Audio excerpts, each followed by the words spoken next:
Hey,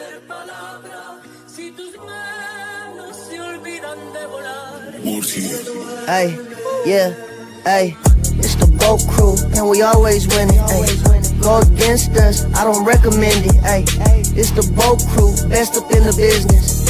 It's the boat crew, reppin' for the city. Mackin' on and off the field like Khalil. They hate on us cause we keep it too real. I'm talking smack like Phil Rivers in the field.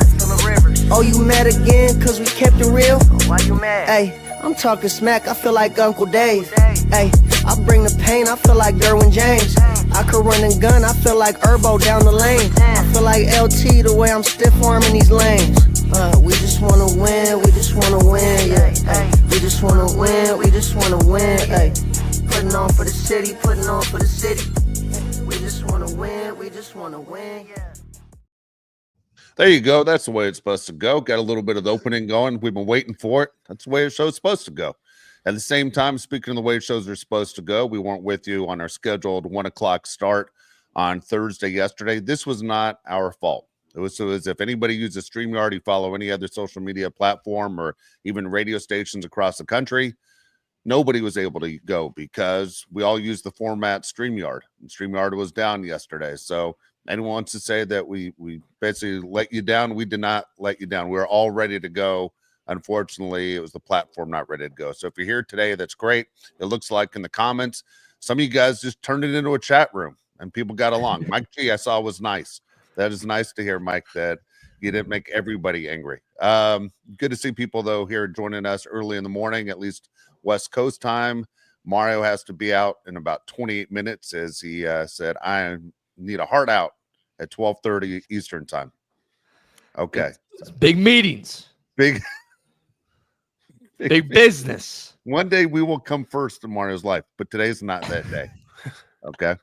So again, Bulk Crew Podcast. Please appreciate everyone who joins us. Please like and subscribe to the show. If you are watching this, you didn't catch the show live, go ahead and leave your comments on YouTube. Josh and I usually get to those the best we can.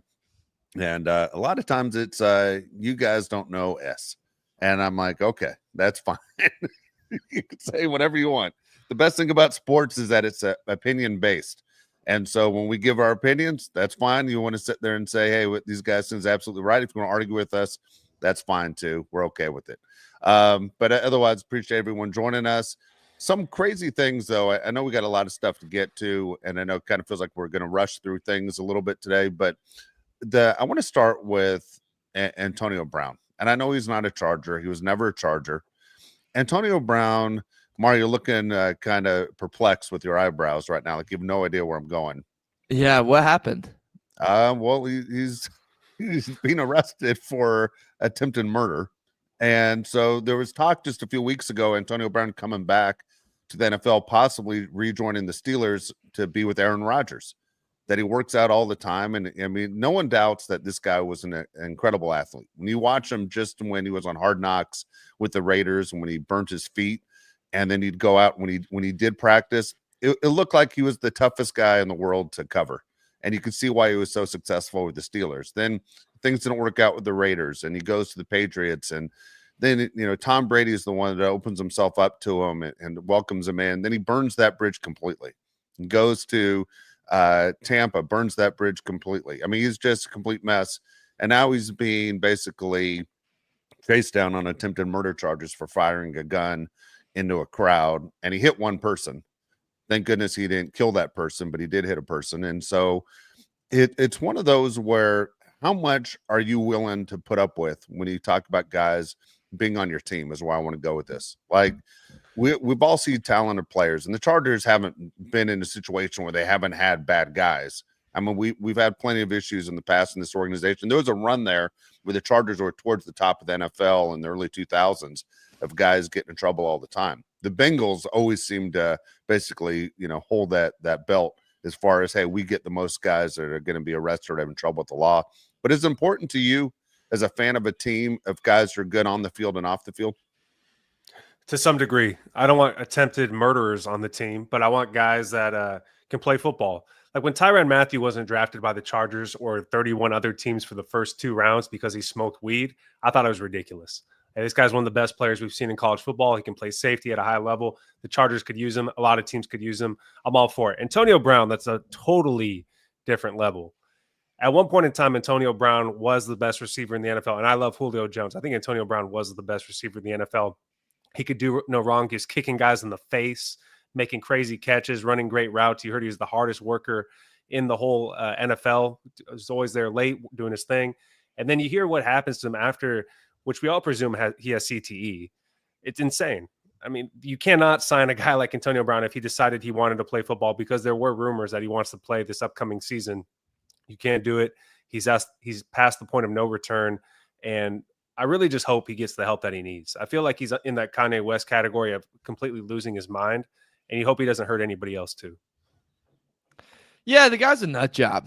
I mean, he's been a nut job for an absolute long time, and he's going to continue to do that until maybe he seeks help or whatever goes on with him gets fixed. Tough bounce. Seems like he's probably not the greatest of a person right now. And thanks for the football memes, but, CT ESPN. I remember, goddamn, I'm trying to think, maybe it was about 20 years ago. Remember Benny and Brian Blades? You guys always, are young, but the brothers, University of Miami guys. One played wide receiver. Brian Blades did for the Seahawks. Benny Blades was great for the Detroit Lions. And there was a story that Brian Blades was in a room with his cousin. A gun goes off and the cousin dies, but it wasn't murder and it wasn't suicide, was the way it was ruled. But the cousin dies and there are two guys in the room. And I remember Seattle came to town, and I'm in I know you're looking around, Mario, like everyone else is. Okay. Yeah. Sure. I'm trying to Sherlock Holmes this. Yes, you won't be able to. And I remember just looking and being in the Seahawks locker room, and Brian Blades is like 2 feet from me. And in my mind, I'm like, that guy killed somebody. Like in my head, you know what I mean? Nonstop in my head, that guy killed someone. And I couldn't shake that idea. Like, am I in the locker room with a murderer right now? Like, you're hearing all this stuff right now with, Aaron Hernandez stories never stop. Gronkowski came out and said, man, he used to say stuff all the time to us that we just thought was crazy. And then we realized he was confessing. Like, this guy's a serial killer. He's confessing, and kind of threw you off, So overall, we're looking at guys who are athletes, and we're rooting for them to catch the ball, throw the ball, and win football games in the end. But at the same time, I think character does matter, especially in certain positions, right? You kind of deal with things a little bit different if they're a defensive player. But if they're a quarterback, you don't want a bad guy as your quarterback. That being said, there are a lot of guys that we look at, and we've been lucky. We've had Phillip Rivers, who, was the salt of the earth. And then you have Justin Herbert, who's never seen in public, and guys that don't ever embarrass the organization. And then you get guys like Aaron Rodgers, where the focus is always on them and not always about winning. And that becomes frustrating too. Yeah, thankfully the Chargers don't have a lot of eye guys. I think Jim Harbaugh and Joe Ortiz have made that very clear that they want guys that are about the team. I don't know about people listening to this show, but I cannot stop watching these Chargers post practice interviews where they ask these guys questions. It's the first time you've seen them all offseason. Mario, are you in the same realm where you're listening to Rashawn Slater and Derwin James and Khalil Mack, Tarheeb Still? Have you heard all these guys talk? I'm obsessed with this patches thing they have going right now, with like it's all on the jerseys of, everything you accomplished in the NFL. Some of the guys, like you see Max, you're like, dude, I don't think there's going to be any room left on that after like next year.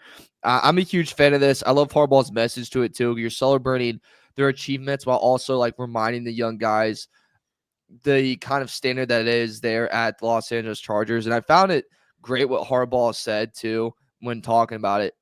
He's like, this is also something the guys can, hang up when they're done in their career, and they're in the basement, and let's be honest, they start a podcast and they need something in the background instead of Mike giving the bird that I got from some relative. I don't know which drunk relative I got it from, but one of them.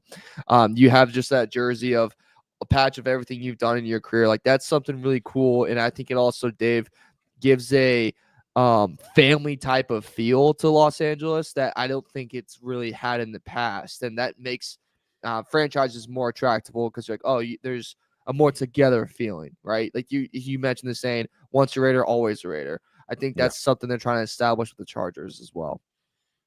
No, I think it's important. The culture is everything. I'm looking at a bunch of different rankings this morning, all over the place. And PFF loves to have the rankings. Sorry, it's a dog toy that my dog just stepped on. So, but PFF always has these rankings. The one thing they don't rank is coaches. And so they go every single position. They don't rank coaches. And so, what Harbaugh is and what he has done with this culture, it's not BS. It's worked everywhere he's gone. And we talked about this when they hired him. No matter where he's gone, even when he was at USD, which most people don't realize, University of San Diego is a small school, immediately they won. A school that nobody pays attention to, they won to the point where Stanford hires them. Immediately they win. Not only they win, they upset, maybe in your lifetime, the greatest college team you've seen, the USC teams with Pete Carroll. And, they go to the Coliseum, and then he talks trash on national TV about it. Then he moves on, of course, to the 49ers, and he wins. Goes to the NFC Championship game almost every year, and he goes to a Super Bowl. Goes to Michigan, wins a national championship. Here he is with the Chargers, and let's be honest, the Chargers had a tough road in LA. Number one, their old fan base in San Diego, many people very upset they left, so a lot of people didn't follow the team to Los Angeles. And then you deal with a team like the Rams, who were the first professional team ever to be in Los Angeles. They're back, and they own the stadium the Chargers play in, so they're considered second tier. Then all of a sudden, here you are with Jim, and he's creating this culture that has proven time and time again it works. And so they're in really good hands. For us, we want to see winning like now. This year we want to see it. We aren't as patient as probably we should be. But things are definitely going in the right direction, and this is what they create. And Joe Ortiz and them have an idea of what they want. And you can say, well, the Baltimore Orioles haven't won enough Super Bowls with all the talent they have. Let's see how this thing plays out. But right now, it definitely feels like they're going in the right direction and not lost. And if you think back to your time as a Charger fan, this organization's been lost for a long, long time. There's a lot of positive things that have happened this offseason, even in a few days of practices that I really like, Mario. One of them is Ben Herbert. He's a guy that players speak very highly of. Khalil Mack said he was a huge reason that he came back to play with the Chargers because of Ben Herbert. He loves the strength and conditioning program that the Chargers have, and other players do too. Tarheeb Still said he doesn't just make you lift a bunch of weights like you do in college. Everything has a purpose. We do a lot of neck exercises. We do a lot of shoulder exercises, things that we use on the football field. And Khalil Mack said the same thing. Another thing that I think is very important is that Rashawn Slater showed up to camp, right? He didn't have to do that. He's under contract negotiations right now, and he still showed up. You look at the situation in Cincinnati with Shamar Stewart, who says, not only do you need to pay me what I deserve, but you need to pay Trey Hendrickson too. First off, Shamar Stewart's never played one down in the NFL, which I think is crazy that he's talking about Trey Hendrickson's contract. But my point is, with the Chargers, you don't have that situation. You have guys that are happy to be there. Rashawn Slater said, I wouldn't want to be anywhere else but this facility. That means everything to me. A guy that's a captain on the team, a guy that people look up to, who wants to be with the Chargers to practice because he knows that's what's best for the team. It's a great point, Josh. There's no distractions right now. Like the lingering contract negotiation we have on our team, that could take a hit, right? TJ Watt's been talked about nonstop because of him and Steelers and their holdout. Trey Hendrickson's been talked about. The Stewart thing I find so fascinating that he just wants what every other rookie drafted in the first round the past couple of years have had in their contracts, and Bengals are like, you know what? Not for you. It's like, all right, man, that's very smart. Let's go ahead and put the hammer down right now randomly, as you guys are already just butchering all their contracts too. But I think it's huge. It shows, again, the culture that Harbaugh is building. It shows that this team, isn't here, Dave, for a paycheck, that they're here to win a title. Like, that is the message to the fan base. It's not just a bunch of guys going, yeah, I made it here. This is my 9 to 5, and I'm going to go home. It's like, no, I'm here to kind of win. I'm here to win a title. What do we need to do to get there? I tell you what, people hate, they love to hate the owners, right? So Dean Spanos is a guy that hasn't been well-liked for years. In the last few years, Dean has done the right thing by get out of the way. And that goes for his kids too, whether he told them, hey, just get out of the way. We're bringing in football guys, and this is what this organization's needed for a long time. We've gone cheap on coaches. We've always taken shortcuts. It hasn't worked out. And the situation they're in right now with the Chargers have, as you said, the focus is winning this football season. Josh and I were in Cincinnati last Sunday. We drove right by the stadium. We saw where the Bengals play, where the Bengals practice, literally, 5 days ago. And the fact that their first round pick is now looking at ways to re-enter the draft. If the Chargers were in that situation with Hampton, we'd be losing our mind right now. I think most NFL teams would. But this is what Cincinnati has done forever. I mean, ever since the Bengals existed, this is what the Bengals have done. And to finally have the owner get out of the way, it almost feels like we got a new owner. You know, we have figured things out. We got that owner that is more concerned about winning games than basically losing money. And it's all about what can we do to win games as quick as we possibly can. And things are definitely moving in the right direction. This is the right time to be a Charger fan. If you weren't a Charger fan before, you're new to this organization, man, you jumped on at the right time because Charger football is completely headed in the right direction. That arrow is pointing one direction, is pointing up. It's definitely pointing up. The Chargers are trending in the right direction for sure. I love Jim Harbaugh press conferences or whatever you want to call them. The one from the other day was fantastic. It might have been yesterday. Chargers have a lot of rookies that we've been looking at, that we've been talking about. Amarian Hampton is definitely the biggest highlight for all of us. They say he looks great, right? They say Najee Harris looks really good too. He came into camp in shape, ready to go. They say Trey Harris is good. Jamari Caldwell is good. But there's one rookie that Jim Harbaugh talked about for 3 minutes. 3 minutes about one guy. You guys want to take a guess? If you didn't hear it, it was Rondé Gadsden, the tight end. He said he is an absolute freak, that you can't get out of the weight room. You can't get out of the training room. He's always trying to make himself better. He's in the film room trying to learn whatever he can. He is a freakish weapon for Justin Herbert. Who's going to try to draft him in fantasy football? I am. I'm keeping him on my bench just in case. You got a freak for Justin Herbert to throw the ball to. Tyler Conklin, I'm sure, is going to be fine, but his ceiling's about right here. I'm sure, Will Disley's be fine. His ceiling's a little bit lower than Tyler Conklin, I'd say. If you have a 6'7" pass catcher for Justin Herbert, that could be a big deal, Mario, that the Chargers might have got to steal with. Wouldn't surprise me because we've just been stealing guys left and right. We mentioned the guys that we got last year in the secondary that have been huge for us. I'm not shocked. So just even reading and going through his draft stuff and even some plays he had at Syracuse, like this guy's catch radius is insane. I mean, he just goes up and snag it. And, a lot of stuff that was reported about him was like he is a tight end, but he's more of a wide receiver. And all that screams to me is like, yeah, when he's in there, it's probably going to be a pass play. It's not going to be a run play. He's not going to be like a George Kittle where like he's just driving a linebacker to the ground, which is completely fine, Dave, because we have like 8 other tight ends that can do that, but they just can't catch the freaking ball or run past 2 miles per hour. So he's a guy that's going to fit great in it, and I'm excited to see what he does. And, I know Roman, too, was like, I almost made such an inappropriate joke. Thank the Lord I didn't say that one. He really gassed up Hampton. If, you can probably guess where I was going to go, but he really gassed him up, too, and saying how great he does. He's like the full package. He probably has a big package. But, yeah, it's a lot of good. What are you shaking your head for? I don't know. In my head, I'm like, you just held back on something in your head, and then you just throw something out there crazy. But go ahead. No, your turn now. You're I felt I don't know, slight, some attitude my way. Like you, the way you police yourself in your own brain cracks me up. You remind me of the guy that I saw on the subway in New York a couple years ago, where he just jumped on the subway and he started screaming in a guy's face, like this close. And he was never talking to that person. He was talking to the voices in his head. And then finally he just looked at his watch and he went, "It's 10:20. Everybody shut the hell up."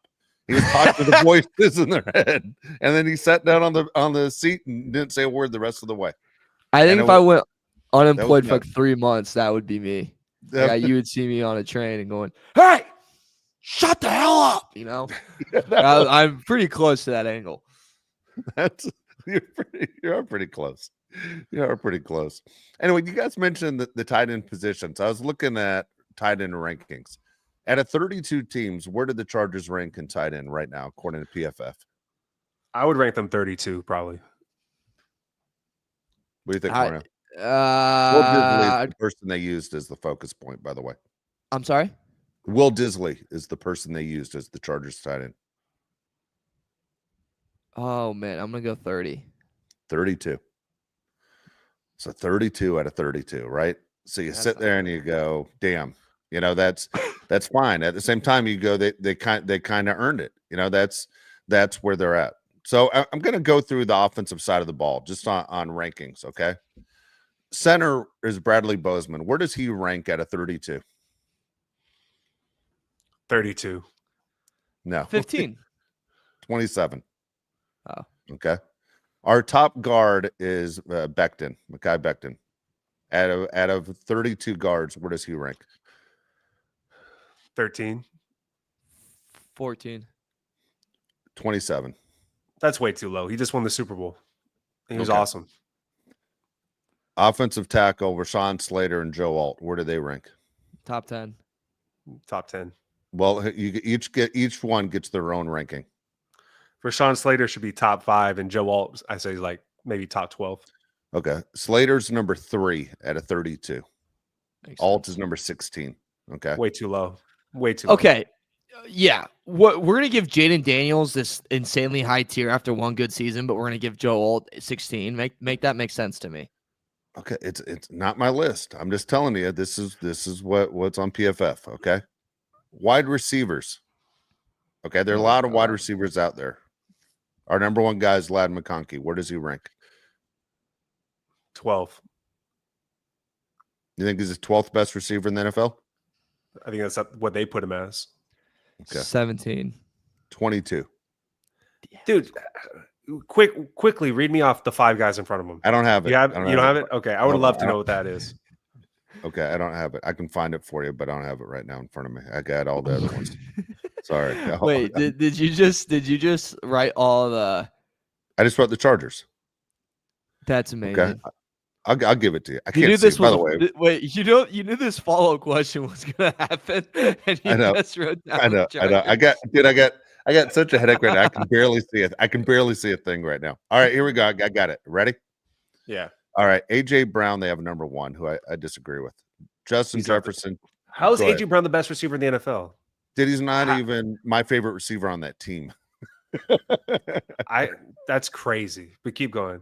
All right, AJ Brown's 1, Justin Jefferson's 2, Jamar Chase is 3, Amar St. Brown is number 4, Puka Nacua is 5, CeeDee Lamb is 6, Nico Collins is 7, Tyreek Hill is 8, Mike Evans is 9, Scary Terry McLaurin is number 10, Drake London is 11, Malik Neighbors is 12, Garrett Wilson 13, T. Higgins 14, Brian Thomas Jr. is 15, Devontae Adams is 16, 17 is Devontae Smith, 18 is Chris Godwin, 19 is Brandon Ayuk, DJ Moore is 20, Jalen Waddle's 21, Lad McConkey's 22. They have so many issues with that list. How the hell is Chris Godwin ahead of Lad McConkey? What has he done? He's the number 2 on that team, and he got hurt last year. Lad McConkey's the sole option for the Chargers. Jalen Waddle has consistently been hurt, and I'm an Alabama fan. He's the number 2 option on that team. That doesn't make any sense. Did they have a little write-up for Lad? Like, what's the reasoning he's 22? He was awesome. Okay, so here's the deal. I know they aren't supposed to be doing it like it's because of, publicity-wise, but doesn't it feel like it does feel that way, like he's being punished because he's a Charger? Okay, here we go. So this is what he said. Can I counter with you on that? Yeah. I would argue that Lad came more alive like back half of the season than the first half. So maybe when it that's matters? it a little bit. When it matters? Yeah, obviously when it matters. But I'm saying that ridiculous. Could be. But my point is like week 2, it wasn't like he had 190 yards. You know what I mean? Like it was a slow come for Lad McConkey. And I could see that being like the reason why versus other guys have a larger body of work. This is the write-up they put on him. McConkey made a strong impression in 2024, proving that size isn't a prerequisite for the impact he made at the NFL level. He earned an 85 receiving grade and ranked in the 90th percentile in separation rate against single coverage, a clear sign defenders can't afford to take him lightly. DK Metcalf, by the way, is behind him. Okay. Yeah, I disagree. What were you going to say? What's the next? Do you have any more rankings? Yeah, I do. I have more rankings if I could find where the hell I was. All right, here we go. So running back position. Okay, so Hampton and Harris are both in the top 32. Where do they rank? I say Harris is about halfway, so I'll go 16. I'll go Hampton like 22. What do you think, Mario? Rookie. I'll go 23. Shout out Michael Jordan. Hampton's 24. Harris is 26. Really? Ooh. Yeah. Did Najee What's have Genty? 1,000 yards last year? Yeah. What's Genty on that? Yeah, too. If it's top 10, holy hell. It's really high praise for him already. Let me find it. I got it right here. All right. But Sorry. Yeah. Okay. So Najee's number 26, but he had 4 straight 1,000-yard seasons. Make that make Yeah. sense. Derrick Henry's number 1. Barkley's number 2.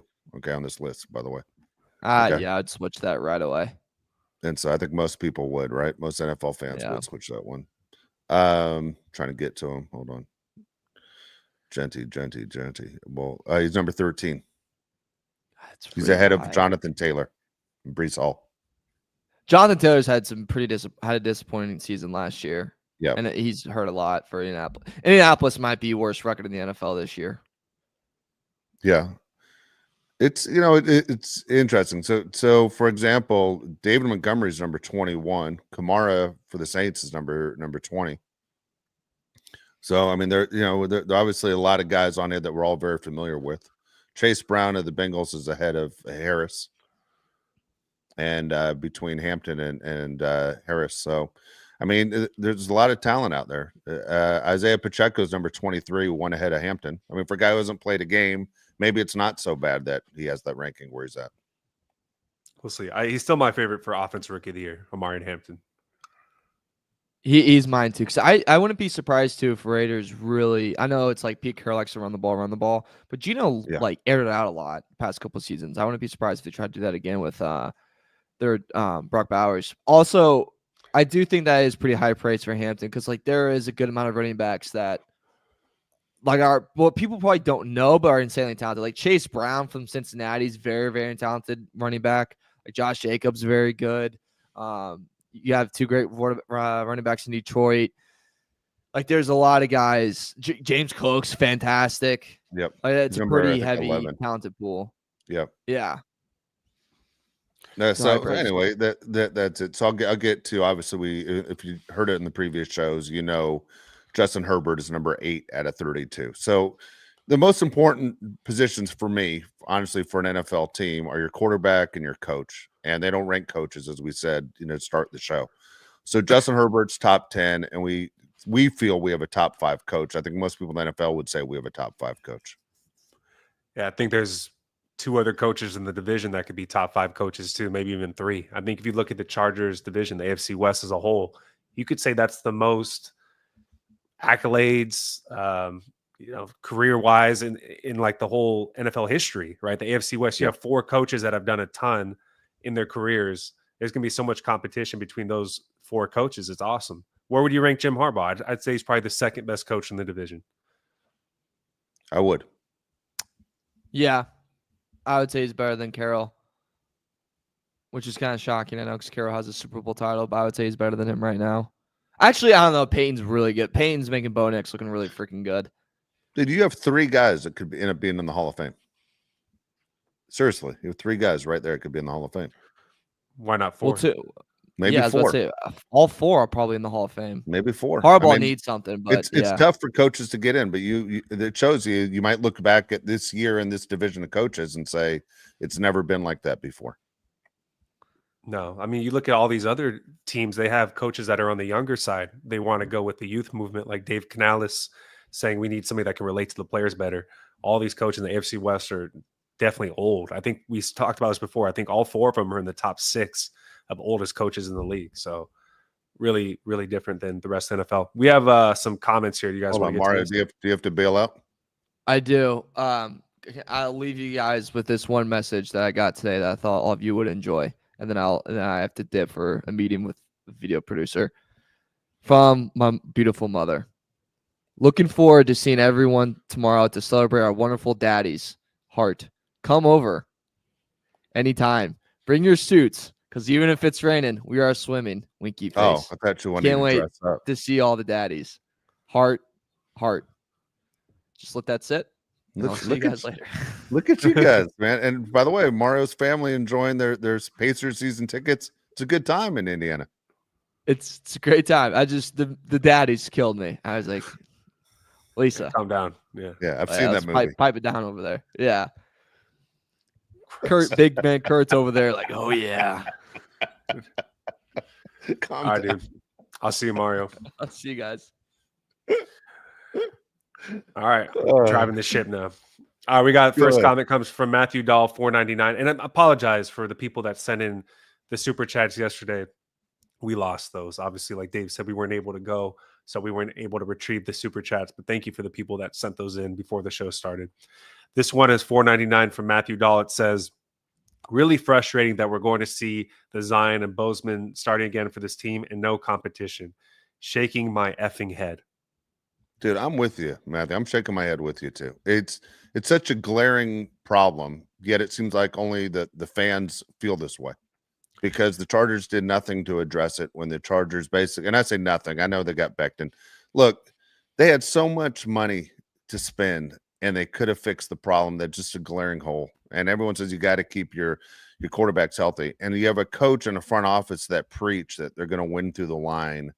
And to not fix the problem is I'm right with you, Matthew, on this. I think Josh will say the same thing, and everyone else who's in the chat will say the same thing. It doesn't make any sense at all. Like we are bleeding from the inside out. 100%. The Chargers have made it clear that they're going to go through free agency for the interior offense line. I understand they drafted somebody in the later round, but they made it clear we're going to go with Andre James, who is kind of on the same exact level as Bradley Bozeman and Zion Johnson. He's a low-level starter. And you got Mekhi Becton, which you think is going to be a big upgrade.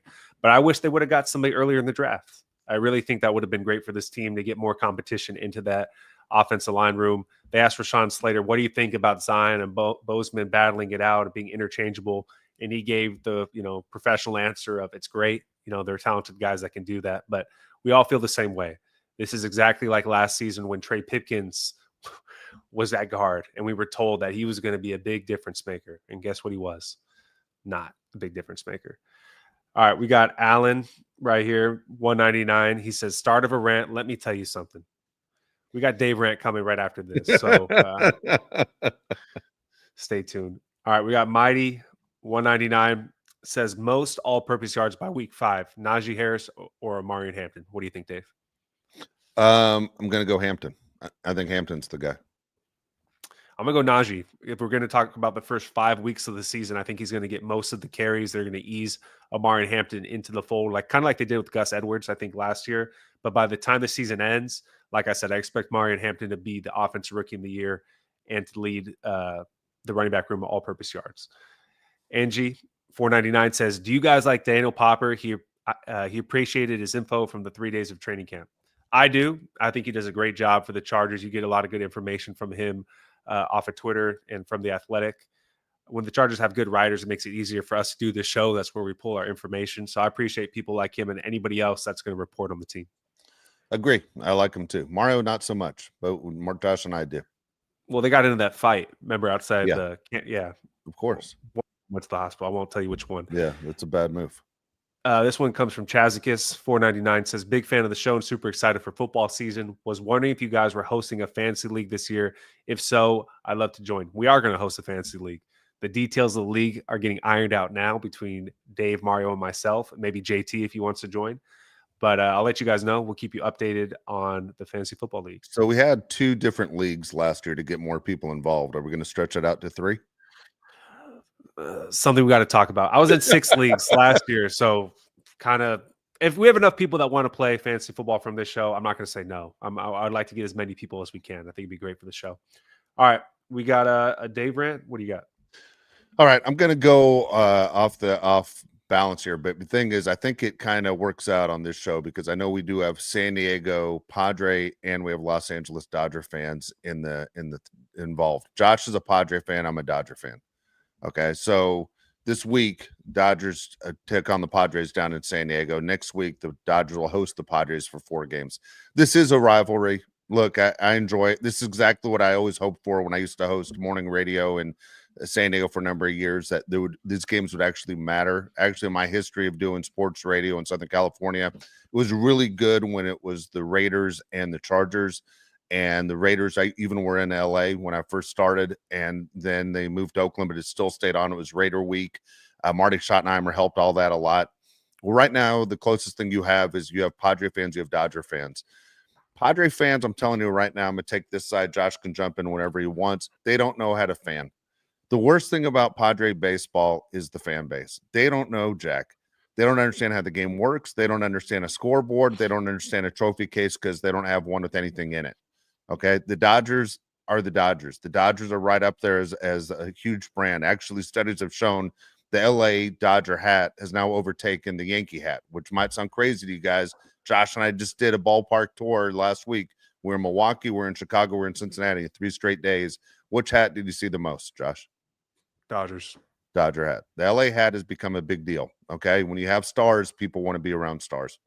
That's not even what my brag is here. Monday night, Dodgers win in extra innings. Tuesday, Dodgers fall behind. Dodgers decide they're going to punt, and they go ahead and they throw this pitcher. Sauer comes out there. Sauer, right? Sawyer Sauer. I don't know. I got such a migraine right now. I can't even focus on what's going on. But either way, throws 113 pitches. And Padre fans, Dave Roberts, he should be held accountable. To do that to some kid's arm, oh my goodness. Let me tell you, high school baseball is the same exact distance as pro baseball. You're allowed to throw the same pitcher 110 pitches every 3 days if you wanted to. You know how you don't throw 113 pitches? You pitch better.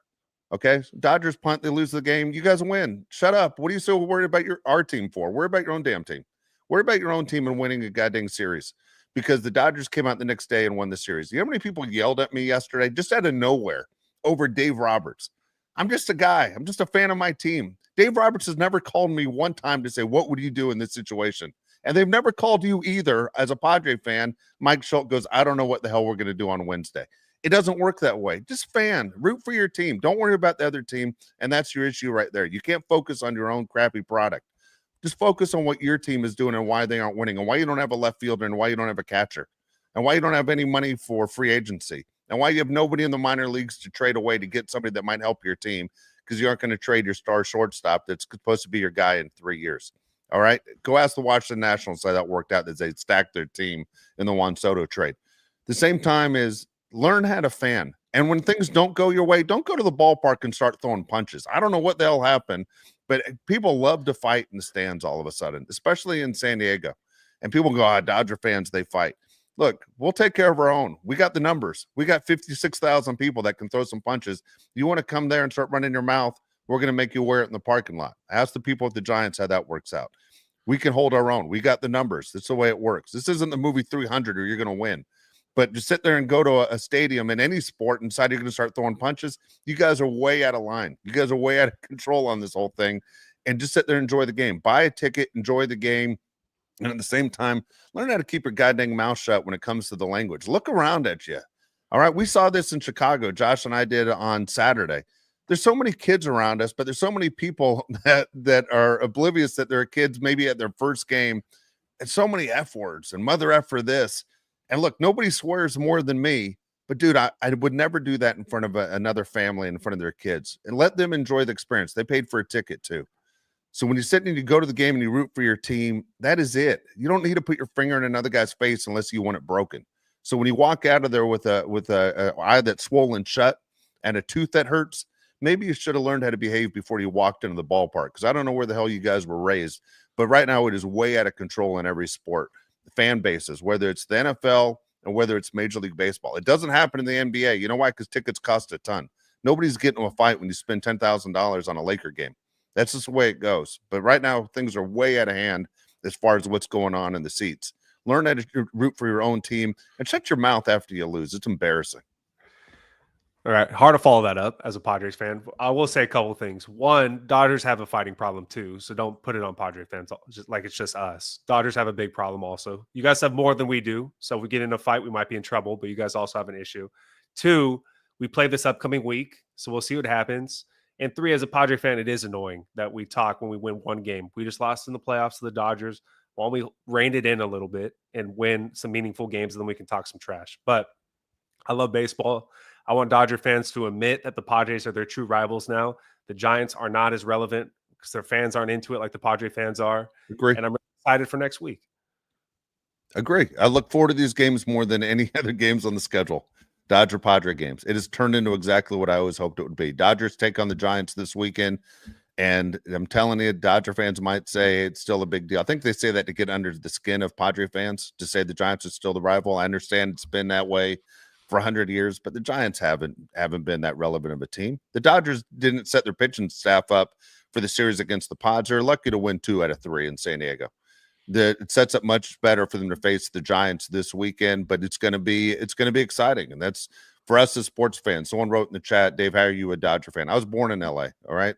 That's where I was born. Josh was born in San Diego. So it makes, all the reasoning in the world of why we cheer for these certain teams. I do not hate the Padres. People think I do, as people call me the devil all the time when I leave my house. My wife doesn't like when people are calling me Diablo as I'm walking down the street, but it happens. That's fine. I do like the reaction. I'm not going to lie. I like the fact that I can make you that upset that you're just going to scream out F you, Diablo. That's fine. I'll take that. But this is what sports is about. But if you want to come in and start throwing punches or threatening my family, it's a whole nother level, because they're making a big mistake. Yeah, that's uncalled for. All right, we'll be back on. Don't say Okay, Uber Goober Jack, too many espresso martinis? No, there's no such thing. Yeah, that's our thing. We love espresso martinis. All right. Thank you guys for listening to Dave's Rant, listening to this show. We always appreciate it. We'll be back next Tuesday, and I think we're going to do Friday next week as well. Tuesday and Friday. I think Friday's a morning show, if I'm not mistaken. It will be a morning show. So it's kind of going to be exactly actually like this week for next week, Tuesday and Friday morning, Tuesday at the same time, and then Friday morning. So appreciate you guys being here, and we'll see you next week.